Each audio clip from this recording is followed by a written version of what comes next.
आत्मा शाश्वत है। मृत्यु केवल शरीर का अंत है, आत्मा का नहीं। इसलिए मोह और भय से मुक्त होकर अपने धर्म और कर्म का पालन करना ही सच्चा जीवन है। आत्मा न जन्म लेती है, न कभी मरती है। इस श्लोक पर आधारित भगवान श्री कृष्ण और अर्जुन के संवाद के रूप में एक छोटी सी कहानी के माध्यम से यह बात मैं आपको समझाता हूं।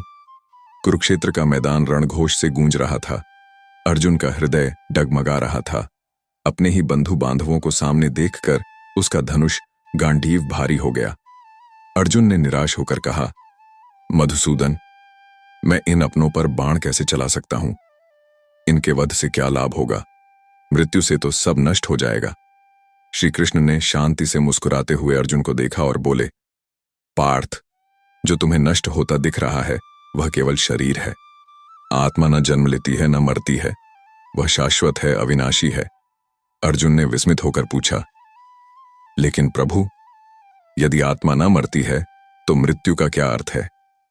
श्री कृष्ण ने एक उदाहरण दिया। देखो अर्जुन, जैसे मनुष्य पुराने वस्त्र त्याग कर नए वस्त्र धारण करता है, वैसे ही आत्मा केवल शरीर बदलती है।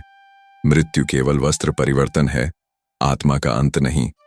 जिस प्रकार दीपक की लौ एक दीप से दूसरे दीप में स्थानांतरित हो सकती है, वैसे ही आत्मा एक शरीर से दूसरे शरीर में जाती है। फिर उन्होंने अर्जुन के कंधे पर हाथ रखते हुए कहा, इसलिए मोह मत करो।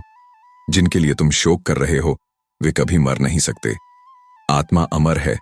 तुम्हारा कर्तव्य है धर्म के लिए युद्ध करना। यही कर्म है, यही धर्म है। अर्जुन की आंखों में नई शक्ति जाग उठी। उसका हृदय हल्का हो गया। उसने गांडीव को कसकर पकड़ा और प्रणाम करते हुए कहा, प्रभु, अब मेरे संदेह दूर हो गए। आपकी वाणी ने मेरे हृदय को दृढ़ कर दिया। अब मैं अपना कर्तव्य निभाऊंगा। आत्मा शाश्वत है। मृत्यु केवल शरीर का अंत है, आत्मा का नहीं। इसलिए मोह और भय से मुक्त होकर अपने धर्म और कर्म का पालन करना ही सच्चा जीवन है।